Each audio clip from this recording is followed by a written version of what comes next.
Biodiversity and it's conservation. इसके अंदर हम अर्थ के ऊपर जो लाइफ प्रेजेंट है उसकी जो वैरायटी है उसको डिस्कस करते हैं। साथ ही इसके अंदर जो स्पीशीज़ हैं हमारी अर्थ पर उसकी डाइवर्सिटी को देखते हैं, और हर एक स्पीशी के अंदर जेनेटिक डाइवर्सिटी भी हमें मिलती है उसको डिस्कस करते हैं, और पूरे जो हमारे डिफरेंट इकोसिस्टम मिलते हैं उसके अंदर सो लिविंग ऑर्गेनिजम्स किस तरीके से एक दूसरे के साथ इंटरेक्ट करते हैं, और साथ ही ये लिविंग ऑर्गेनिजम्स अपने फिजिकल एनवायरनमेंट के साथ कैसे इंटरेक्ट करते हैं, इसको हम बायोडाइवर्सिटी के अंदर पढ़ते हैं। स्पीशीज़ डाइवर्सिटी सबसे विजिबल एस्पेक्ट है हमारी बायोडाइवर्सिटी का। इसके अंदर हम डिफरेंट स्पीशीज़ को देखते हैं कि वो अपने स्पेसिफिक हैबिटेट के अंदर किस तरीके से एग्जिस्ट करती हैं। माइक्रोस्कोपिक बैक्टीरिया से लेके एक लार्जेस्ट एनिमल तक हर एक स्पीशी का इकोसिस्टम को बैलेंस करने में अपना यूनिक रोल है, और हर एक इंडिविजुअल स्पीशी के अंदर एक सिंगल स्पीशी के अंदर जो हमें जेनेटिक डाइवर्सिटी मिलती है वो सबसे ज़्यादा इम्पॉर्टेंट है, क्रूशियल है उनके अडेप्टेशन और उनके सर्वाइवल के लिए। ठीक है, एक पॉपुलेशन के अंदर जो डिफरेंट वैरायटी के जीन्स मिलते हैं वो अलाउ करते हैं उस स्पीशी को इवॉल्व होने में, और जो भी उसके एनवायरनमेंट के अंदर चेंजेस हैं या फिर जो डिजीज़ वगैरह हैं उसको रेसिस्ट करने में ये हेल्प करते हैं। ये डाइवर्सिटी एक फाउंडेशन फॉर्म करती है इकोसिस्टम की सस्टेनेबिलिटी के लिए। ठीक है, अगर हम कुछ एग्जाम्पल लें, जैसे हम डॉग जो है, डॉग एक एनिमल है, इसकी डिफरेंट ब्रीड्स की बात करें, कुछ डॉग्स जो हैं वो ऐसे रीजन में रहते हैं जहाँ पे जो है आइस कवर्ड एरियाज़ हैं या फिर काफ़ी ज़्यादा ठंड होती है, तो वहाँ पे वो सर्वाइव करते हैं। सो डॉग की जो स्पीशी है वो इस टाइप से है, या फिर कोई और टाइप के हमें जो डॉग्स मिलते हैं वो किस तरीके की क्लाइमेटिक कंडीशंस के अंदर रह सकते हैं। सो मतलब एक पर्टिकुलर स्पीशी के अंदर जो हमें डाइवर्सिटी मिलती है वो काफ़ी ज़्यादा इम्पॉर्टेंट है, जो उनको उनके एनवायरनमेंट के चेंज के साथ या फिर या जिस टाइप के एनवायरनमेंट में उनका बर्थ हुआ है उस टाइप के एनवायरनमेंट में रहने के लिए इकोसिस्टम की डाइवर्सिटी हमें हमारे जो अर्थ है उसके हर एक डिफरेंट रीजन्स के अंदर डिफरेंट मिलती है। जैसे रेन फॉरेस्ट से लेके डेजर्ट्स तक, ओशियन से लेके ग्रासलैंड्स तक हमें हर टाइप से जो है डिफरेंसेस या डाइवर्सिटी मिलती है, और हर एक इकोसिस्टम की अपनी यूनिक सेट ऑफ स्पीशीज़ हैं, उनके इंटरेक्शन और उनके फंक्शंस हैं। जो हेल्थ है हमारे प्लैनेट्स की वो इसी डाइवर्सिटी पर रिलाई करती है और हमारे इकोसिस्टम की स्टेबिलिटी के लिए काफ़ी इम्पॉर्टेंट है। ठीक है, so this was all about biodiversity. Next जो हमारी हेडिंग है that is importance of biodiversity. Biodiversity हमें वो एसेंशियल इकोसिस्टम सर्विसेज प्रोवाइड करती है जो डायरेक्टली ह्यूमन की वेल बीइंग के अंदर कंट्रीब्यूट करती हैं। जैसे कि बायोडाइवर्सिटी के अंदर हमें clean air, fresh water, fertile soil और pollination in crops and disease regulation, ये कुछ एग्जांपल्स हैं सर्विसेज के जो हमें हर एक इकोसिस्टम के अंदर या फिर डिफरेंट इकोसिस्टम के अंदर काफ़ी ज़्यादा डाइवर्स हैं। सो ये सारी चीज़ें हमारे लिए, हमारे ह्यूमंस के लिए काफ़ी इंपॉर्टेंट हैं। ठीक है, next is many species. Particularly अगर हम रेन फॉरेस्ट या फिर ओशंस की बात करें तो ये बहुत ही पोटेंशियल सोर्स है मेडिसिन्स का और फार्मास्यूटिकल्स का, जो भी हमारी मेडिसिन्स वगैरह बनती हैं। ठीक है, और रेन फॉरेस्ट के अंदर जो भी हमें एनिमल्स या प्लांट्स की जो डाइवर्सिटी मिलती है उसका काफ़ी इम्पॉर्टेंट रोल है रिच बायोडाइवर्सिटी इन एरियाज़ की। तो रेन फॉरेस्ट और ओशन के अंदर ज़्यादा बायोडाइवर्सिटी है, और इस रिच बायोडाइवर्सिटी वाले एरियाज़ के अंदर हमें फ्यूचर मेडिकल डिस्कवरीज़ का काफ़ी ज़्यादा पोटेंशियल मिलता है।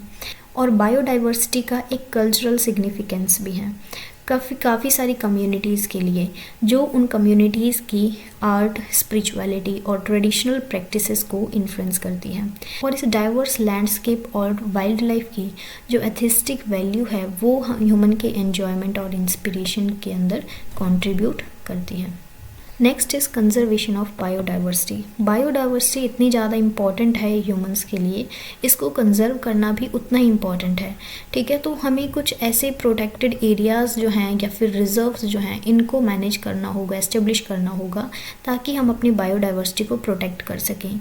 ये एरियाज़ हेल्प करते हैं प्रिजर्व करने में उस डाइवर्सिटी के नेचुरल हैबिटेट को, और जो एंडेंजर्ड स्पीशीज़ हैं उनको सेफ गार्ड किया जाता है, और इससे जो इकोलॉजिकल प्रोसेस है उसको मेंटेन किया जाता है। बहुत ही वेल मैनेज्ड प्रोटेक्टेड एरियाज एक बायोडाइवर्सिटी के लिए एक रिफ्यूजी की तरह काम करते हैं और इकोसिस्टम्स की कनेक्टिविटी के अंदर भी कंट्रीब्यूट करते हैं। ठीक है, नेक्स्ट एग्रीकल्चरल, फिशरीज और फॉरेस्ट्री, इन सब के अंदर हमें सस्टेनेबल प्रैक्टिसेस को अडेप्ट करना होगा ताकि हम जो ह्यूमन एक्टिविटीज़ का इम्पैक्ट है बायोडाइवर्सिटी के ऊपर उसको हम मिनिमाइज कर सकें या फिर कम कर सकें।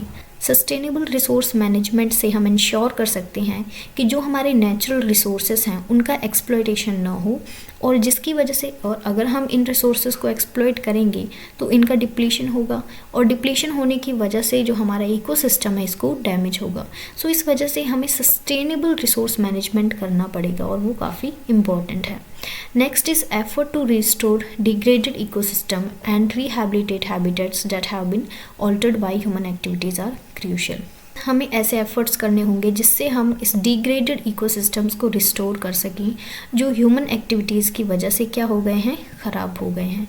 फॉर एग्ज़ाम्पल किसी रीजन के अंदर काफ़ी ज़्यादा डिफॉरेस्ट्रेशन हुआ है, डिफॉरेस्ट्रेशन की वजह से काफ़ी सारे ट्रीज़ और जो प्लांट्स, जो वेजिटेशन है उसको हटा दिया गया है बिल्कुल उस एरिया से। ठीक है, तो यहाँ पर हम उस वाली वेजिटेशन को जिसको यहाँ से हटाया गया है उसको फिर से यहाँ पे प्लांट कर सकते हैं और उस वाले इकोसिस्टम को हम क्या कर सकते हैं, बैलेंस कर सकते हैं, रिस्टोर कर सकते हैं।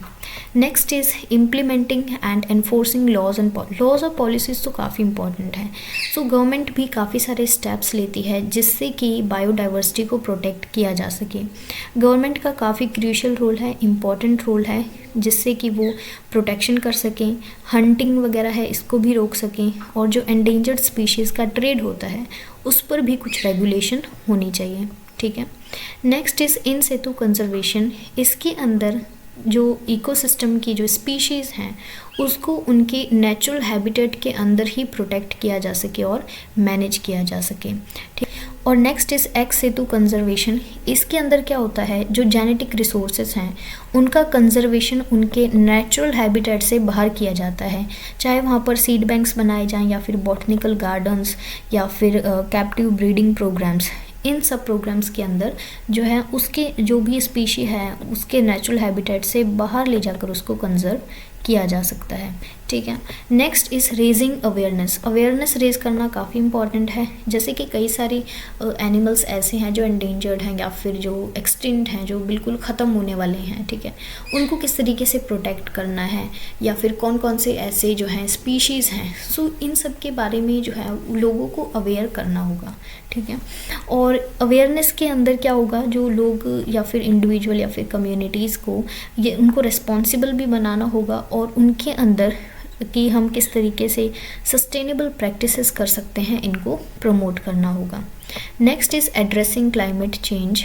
ये सबसे इंटीग्रल है क्योंकि क्लाइमेट चेंज की वजह से ना बहुत ज़्यादा जो है हमारे बायोडाइवर्सिटी, हमारे इकोसिस्टम के अंदर इम्पैक्ट हो रहा है।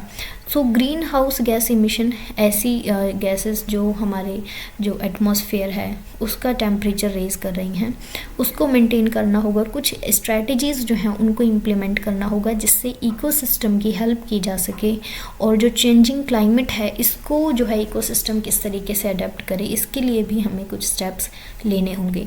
और ये चीज़ें, ये स्टेप्स काफ़ी इंपॉर्टेंट है वल्नरेबल स्पीशीज़ को प्रोटेक्ट करने के लिए, जिससे कि इकोसिस्टम के अंदर बैलेंस मेंटेन रहे। ठीक है, so this was all about conservation of biodiversity.